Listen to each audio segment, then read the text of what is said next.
B'Shus the Rav Avers, a good friend of ours, B'Shus Rabbi Katz, who's invited me to come.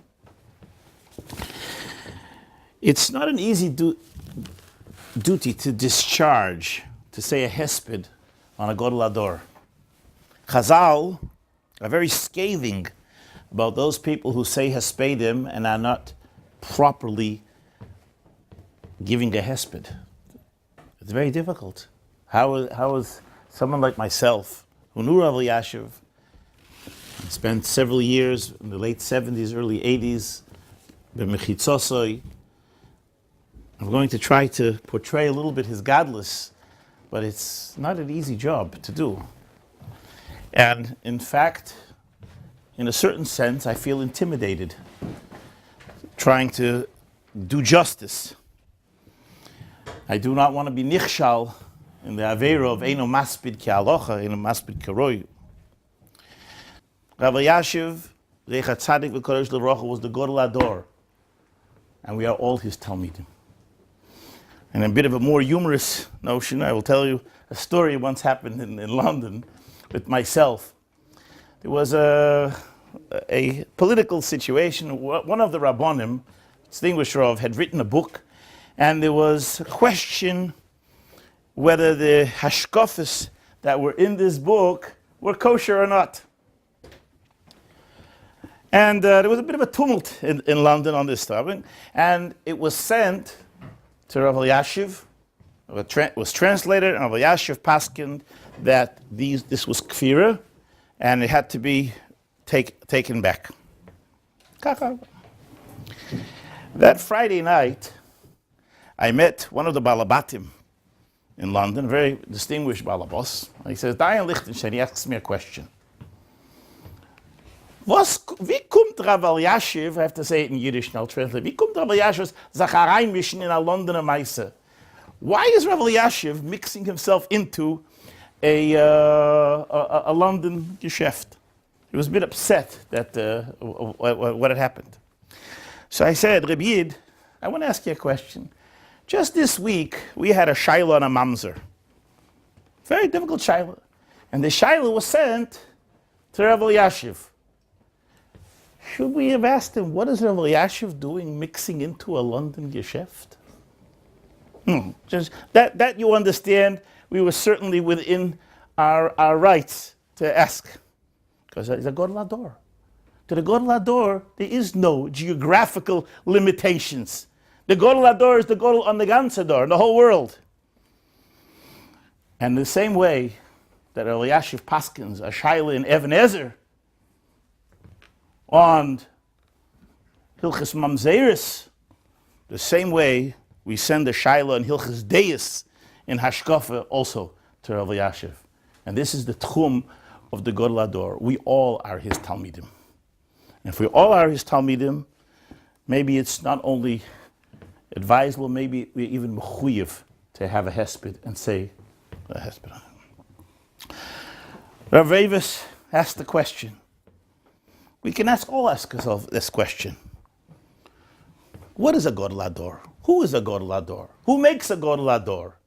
How does it happen? There's no selection committee to appoint the Godel Ador. There's no vote. How does it happen that someone becomes? How does someone become a Godel Ador? Rav Elyashiv's history, the biography, I can tell you.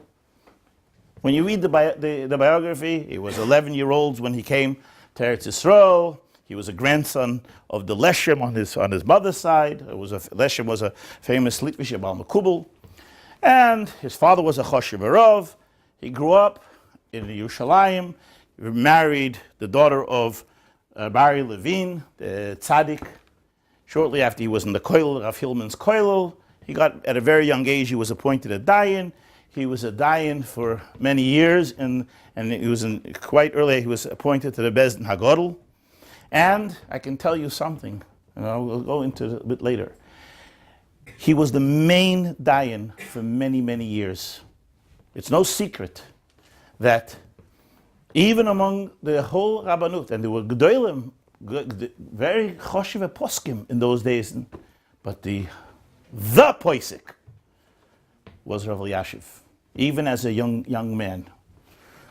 I once heard that Rav Herzog, Zichrono Livracha, when he wanted to send someone to get smicha, who did he send who should faher?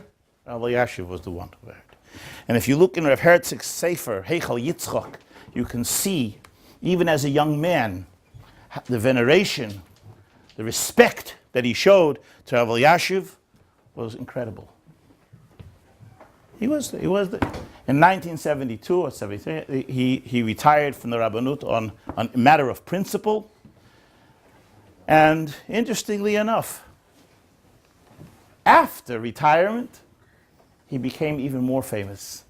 He became not only known as a poisek among the Dayanim, he became known as a poisek even among the Hamoinam. And he became not only the Godel Hador, but the poisek Hador. I want to tell you a story that happened with myself when I was doing Shimush in Eretz Yisrael, just to indicate the respect that the Dayanim had for Rav Elyashiv. I was sitting on a get with a man called Rabbi Yosef Cohen, Zichrono Livracha. Rabbi Yosef Cohen was a very choshev Talmid Chacham. He was one of the main senior Dayanim, and he was a grandson married to a granddaughter of Pirsh Pesach Frank. He was a very big poisek. And a shaila came up on the get, on the kashrus of the get. What the shaila was the woman's name was Daphne. And after the get had been given over, I opened up the get to read it, and it looked to me like there was a little smudge, like a little ink had come in the middle of the dalid, and I thought maybe it looks like a hay. But I wasn't sure, and I thought it was okay. And Rabbi Yosef Cohen turns to me and says, "What are you looking at? What do you do?" So I said, "I think it's okay." So he says, "Well, what do you think is okay? Let me see it." So I said, "No, I don't think it's a shaila." He says, "Bring a hair." So I'm a shaila. And he says, "Oh, no, this is a shaila." Anyway, so I'm not going to say anything. He says it's a shaila. And in the meantime, the woman had left. And he didn't know what to do. So he says, there was a Yid over there, David Zilber, a Russian, he says, David, take this get, go to Rav Elyashiv, and ask Rav Elyashiv what we should do. I want to say something. At that time, Rabbi Yosef Cohen was a Dayan himself of at least 30 years standing, had probably been Mesader, not thousands, but maybe 10,000 in his time. And I turned to him and I said, the Rav can allein paskin. And I said, you can make a paskin. So why are you sending it to Rav Elyashiv? And he tells me, Jungeman. He says, do you know who Rav Elyashiv is? And then he gave me a whole lecture. I knew actually who Rav Elyashiv was. But the veneration, the respect that all the Dayanim had for Elyashiv was such that, as far as they were concerned, this was Sinai. Anyway, the good news was that he came back and Elyashiv agreed with me and said it was kosher. But to me, the most important part of that day, that lesson, was to see not how I, of course, held of Rav Elyashiv, but how Gedolim held of Rav Elyashiv. Before we start, and I think maybe the first thing to speak about Rav Elyashiv is we have to speak about the most outstanding characteristic, or Ever said, was his asmoda, his diligence in learning. Rav Elyashiv was, his whole life, was up at 3 a.m. to learn, 3 o'clock to learn. You could pass by and see he was learning. And this took place not only when he was in his 50s and when he was in his 60s and his 70s and his 80s, even in the last decade of his life, in the last years. And that continued a whole day. Hasmoda, his diligence in learning, his hasmoda was simply indescribable. I know for a fact that there were people, Rabbonim, who belonged to, we will call it the Eida Haredis camp, the more right wing, who after having passed by at 3 a.m. every morning, seeing the lights on, and Rav Elyashiv couldn't say anything against them. They said, what can we say? A man who spends every waking minute of his life, Ba'asmoda, to learn so much, this is the Gadol Hador. He's what we call a shakton. I want to say something about his hasmoda. You could probably, if we would speak about, you could call him Shakdon Hador, the biggest masmid in the generation. Now, he was extremely, his intelligence was on highest level. His clarity of thought was incredible. His logical approach to everything was stunning. But the most important thing was his diligence, his shakton. Anybody who had a chance to observe how he had learned, he learned with such a geschmack and with such a bren. It was illuminating to watch him learn. The Gemara says in Soita, the Gemara says, Mishemes ben Azai botlu hashakdonim. It says that when Ben Azai died, that was the end of the shakdonim. Shakdonim of the people who learned. Who is Ben Azai? Chazal tell us quite a bit about Ben Azai. On the one hand, we know Ben Azai never got married because he couldn't tear himself away from learning in order to get married. So Ben Azai was a person who was a shakton. But this same Ben Azai, if you look in Pirkei Avos, the one who speaks in Pirkei Avos about shakton is actually Rebbe Lozer. Ben Azai, when it comes to Ben Azai said something else. What's Ben Azai is known for in Pirkei Avos? What did he say? What do we know about him? What did he say? He spoke about Heverotz l'mitzvah kala kechamura. He said, she mitzvah, goreris mitzvah, schar mitzvah is a mitzvah, avera, goreris avera.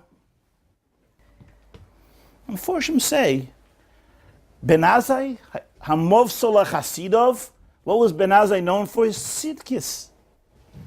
If you look at the Gemara in Bracha says, Haroya Ben Azai b'cholam, chosid, the semen of chasidus, of precious. Nowhere does it mention about his learning. I always was bothered by this. How could it be? On the one hand, we say, Botlu hashakdonim, the Mishnah says, it speaks about Ben Azai to be such a masmid. And when it comes to what he says, he doesn't speak about Talmud Torah at all. Speaks about what? Speaks about Yerushalayim. He speaks about Musar and Derech Eretz. There's a lesson here, a very simple lesson. You know what the lesson is? Shakdonis, Hasmoda, is fantastic. But it must be based, there has to be a solid base underneath it. The base has to be Yira Shamayim and Musar. And Musar Derech Eretz. Rav Elyashiv Zichrono Livracha was a model of this. I'm going to speak about tonight not only his Hasmoda, his Yira Shamayim, and most important, his Midos. Yira Shamayim is something, of course it's the Iker. But without it, learning Torah is garnished. It could be all the Hasmoda in the world. If it's not based, if it doesn't have an underpinning of Yerushalayim and Musar Derech Eretz, it doesn't count at all. I always understood, I'll have to say something. Why was it, Taka, that Ben Azai lost his life? And it's a strange thing, actually. If you look at the Mishnah says he has Ben Azai and Rabbi Akiva, and Ben Azai lost his life, and Rabbi Akiva came out unscathed. That same Mishnah I quoted to you before, that says Mishemes Ben Azai Botlu Ashakdonim, continues a little bit later, that when Rabbi Akiva died was Botlu Kovet HaTorah. First, we explain what it was. Ben Azai was taka total ruchnius. And as total ruchnius, he was not grounded in this world. So when it came time, he said, Ein loch odom she'ein loy shah. His place was in Gan Eden. Rabbi Akiva, Rabbi Akiva was Take Rabbi Akiva, but he also was grounded in this world. And that's why he was able to emerge unscathed. But most important, I started off by saying about midos. I want to tell you something. I want to quote you a Gemara in Sanhedrin, in a vort from my father's Rebbe, Rabbi Elyashiv.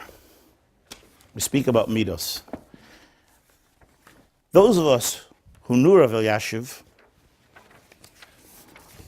were not only impressed by his learning. The learning, of course, was unparalleled. But I say this very guardedly. Many Rabbonim, when it comes time to take care of their children, they want their children to get jobs. It's a very human thing. Moshe Rabbeinu himself wanted it. Everybody wants it. And there is a certain, I wouldn't call it Yetzer Hara, but there's a certain nitiyah, a certain inclination. A person who's successful likes to put in his children into it. Rav Elyashiv Zechron L'Vrocha had 10 children, and believe me, Gedolim, they are. Yes, every one of his Adims is and the ones who are living, some were Nifter, were Anoshim Gedolim Ma'oid. His children are Talmidei Chacham, his sons. Take a look at some of the Sforim of his sons, you see, he never tried to put anyone into a job. Why? Because he was straight as a die. He was as honest.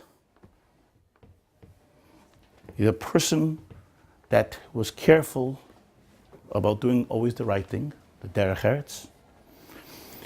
And most important, this is what I will say, is his derech eretz to others. And the way he treated everybody else was also lahafli. I don't know anybody who can say that he ever saw Rav Elyashiv angry. Never. He was always in control of himself.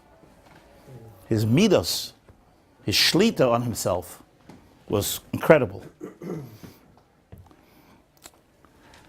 The Gemara speaks about, there's a brisa. The brisa says there was a man called Shmuel HaKoton.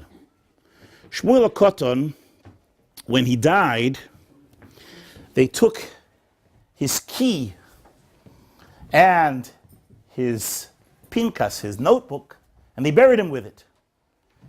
That's just in Masechtas Smochos. And the Mefarshim are puzzled. Why was it? It says because he didn't have any children. And he took with him Kol HaChamudos. I always thought to myself, and this is the word I want to tell you over from Rabbi Elyashiv. The Gemara speaks in Sanhedrin about Shmuel HaKoton. Who was this Shmuel HaKoton? And the Gemara tells a story. Ma'aser Rav Gamliel, she'omar hashkimu l'shiva la'aliyah. Story is, I'm not going into the whole background, where he wanted to put a number of people for the Bezdin. Hishkimu motza shmoina, and he asked, who came in here shelo birshus? Whoever did should go out. Omad Shmuel HaKoton, this Shmuel HaKoton got up and he said, Anihu, I did it. I came in here without rishus. And I did it not because I wanted to learn, I wanted to learn halacha l'maisa, certain things. So he says that, okay, sit, you can sit. And then the Gemara continues. The Gemara says, asks Akasha, where did Shmuel HaKotten learn this midah from? And the Gemara brings another source. And brings a story that Rebbe was sitting and saying a shir, and he smelt that one of the Talmidim had eaten some garlic. So he said, Rebbe said, whoever ate the garlic should leave, causing it offensive. Rab Chia got up, Amar Rab Chia v'yotza. So everybody walked out. It wasn't really him. He just accepted the blame upon himself. And asks the Gemara, and where did Rab Chia learn this tactic from? Mehecha kagomilo. Where did he learn that this is how one should behave? So Gemara brings a story of Rab Meir. What was the story of Rab Meir? The story was that there was a woman who came to the Beis Medrash of Rab Meir, and she said, Rebbe, one of the people here had illicit relationships with me and has married me, Bibia, Kitsheni Bibia. So Rebbe got up and he wrote out a get to her. In other words, almost if to saying he accepted the blame upon himself. So all the Talmidim got up and everybody wrote a get to the woman. And they gave it. In other words, he didn't want to embarrass somebody. So we have a story of Shmuel HaGotten, and we have a story of Rebbe, and we have a story of Rab Meir. All of them are making sure that they don't embarrass someone. Asks the Gemara, and where did Rab Meir learn this from? V'Rab Meir mehecha kagomila.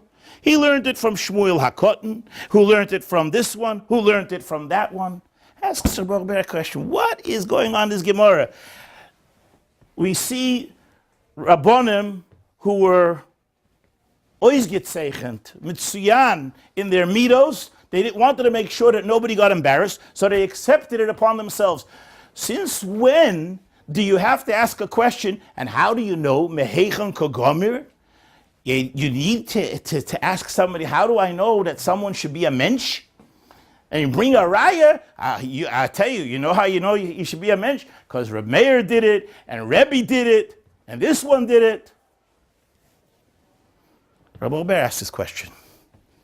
And Rabbi Ober said, you see from here something very important. You see that just like there is a mesorah, a tradition in halacha, just like there is a tradition in Yiras Shamayim, there is also mesorah in midos. There's a tradition in character traits. And it's, yes, character traits have to be learned. And they have to be transmitted. There is a mesorah in midos. And that's what the Braisa tells you.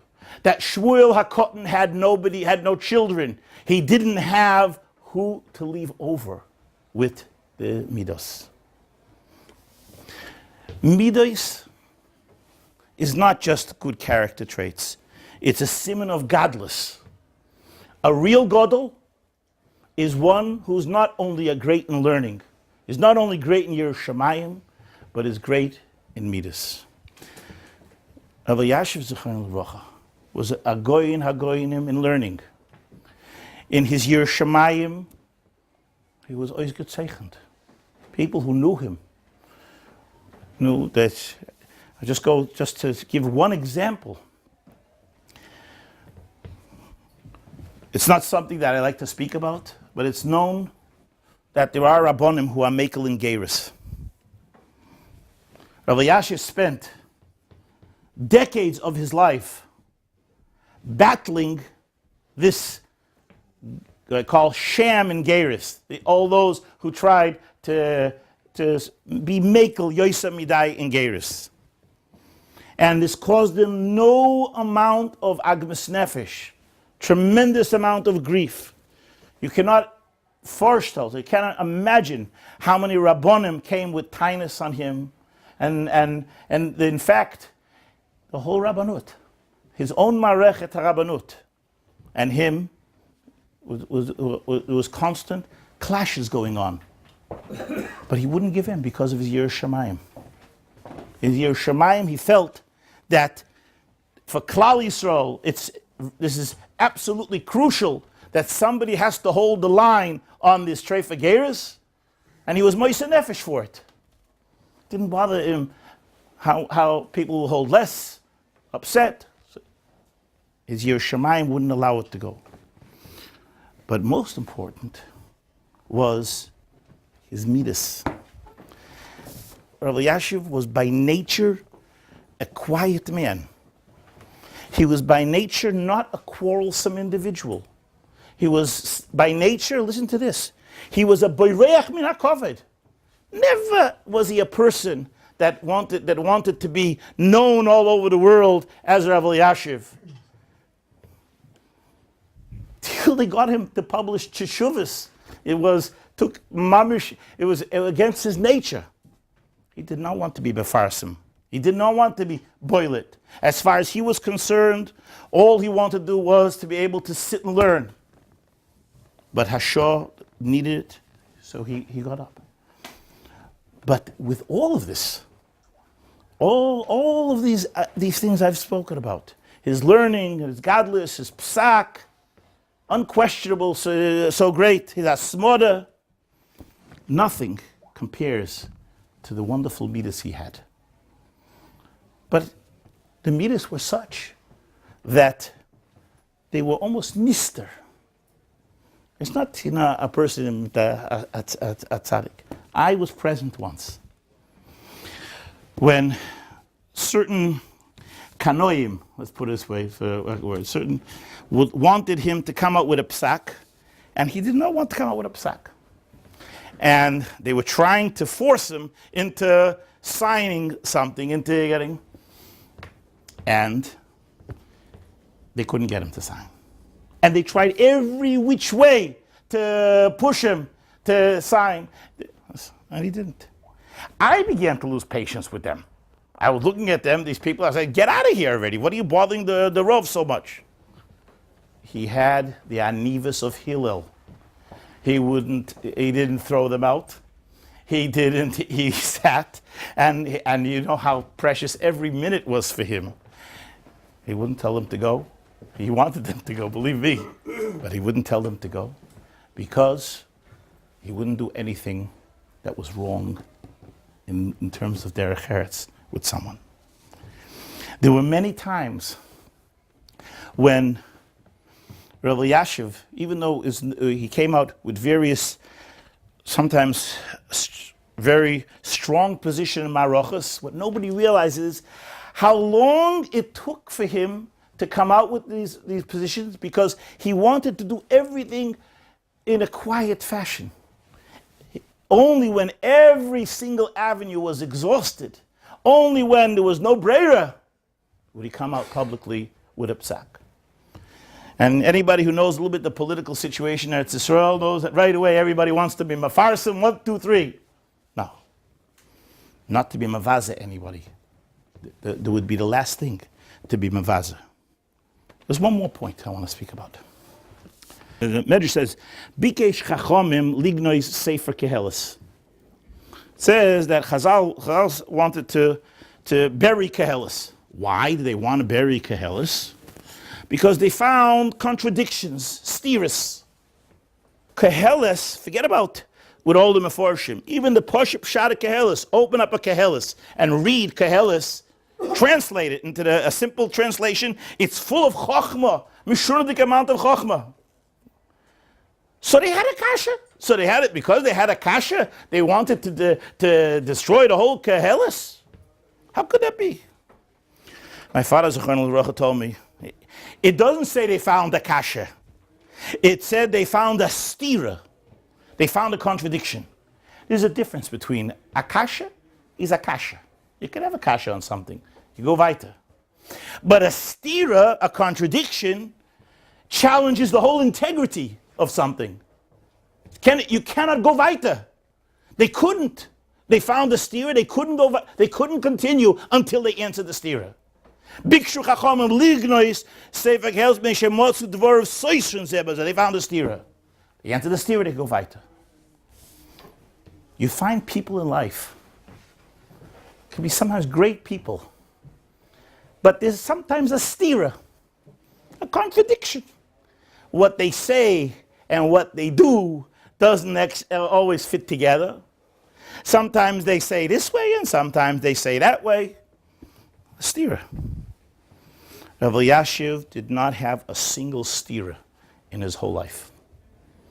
Anybody who knew Rav Elyashiv knew that it was one smooth and continuous shita a whole life, without stiras, no contradictions. There was no challenge to the integrity. The integrity was sterling, was 100%.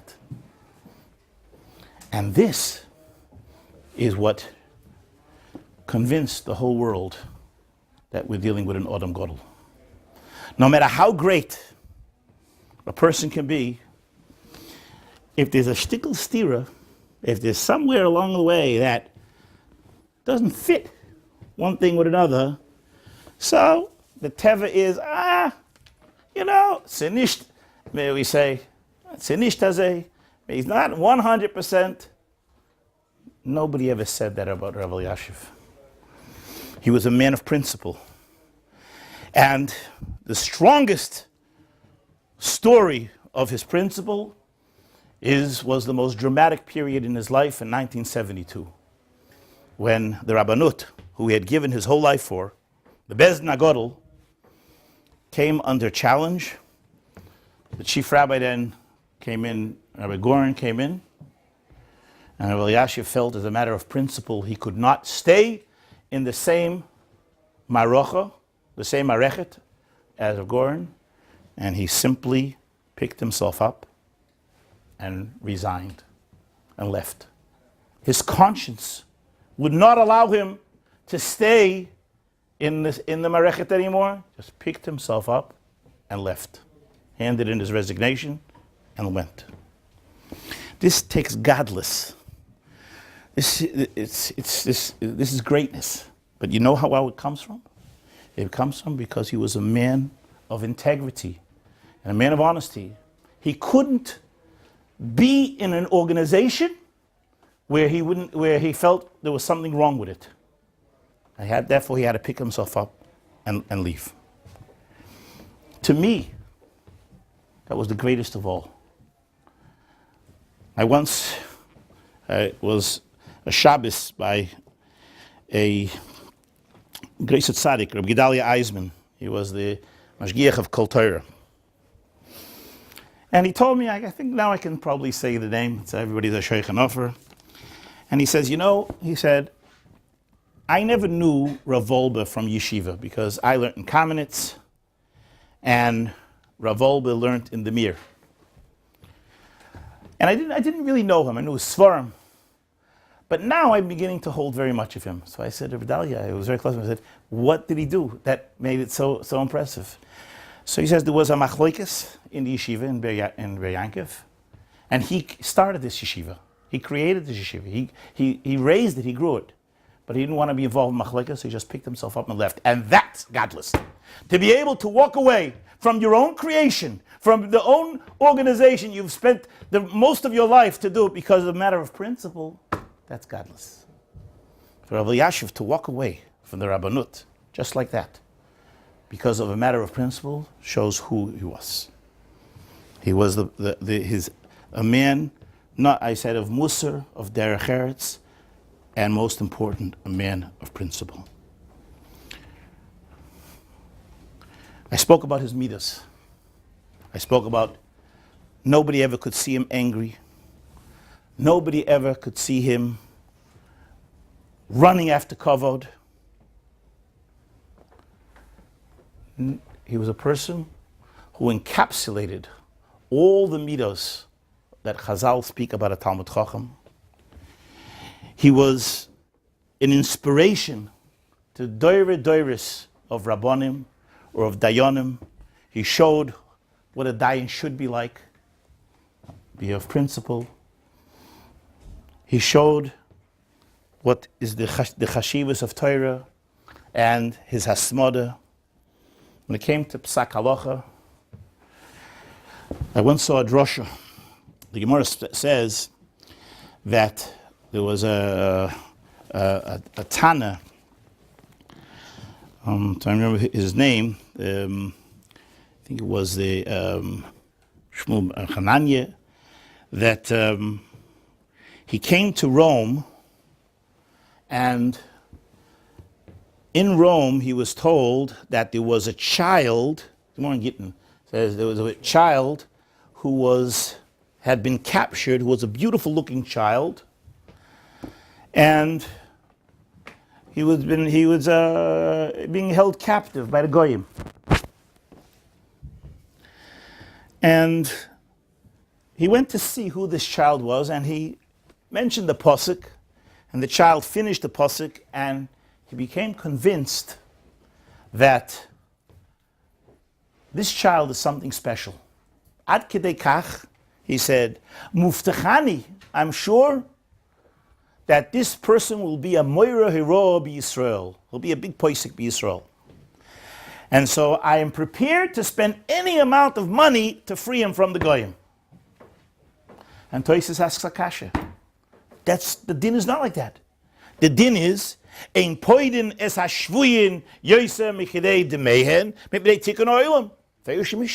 You're not allowed to redeem a captive for more than he's worth, because we're afraid the goyim will take advantage and they will start doing this.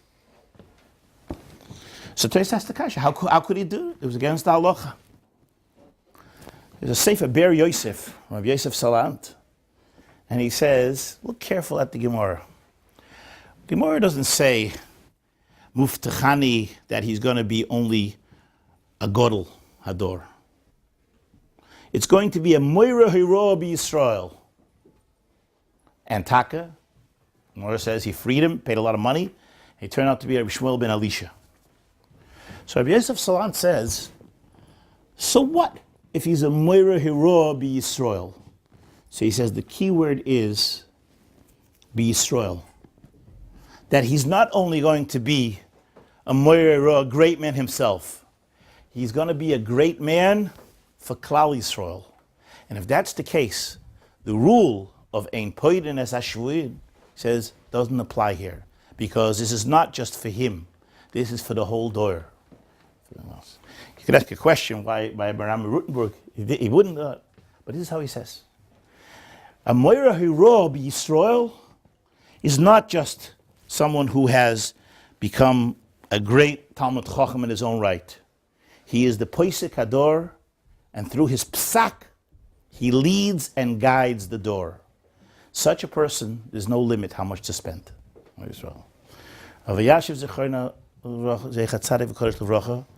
was taka, not only the Godel Hador, but he was the Poisek Hador, and he left over a Yerusha and a legacy how we are to continue.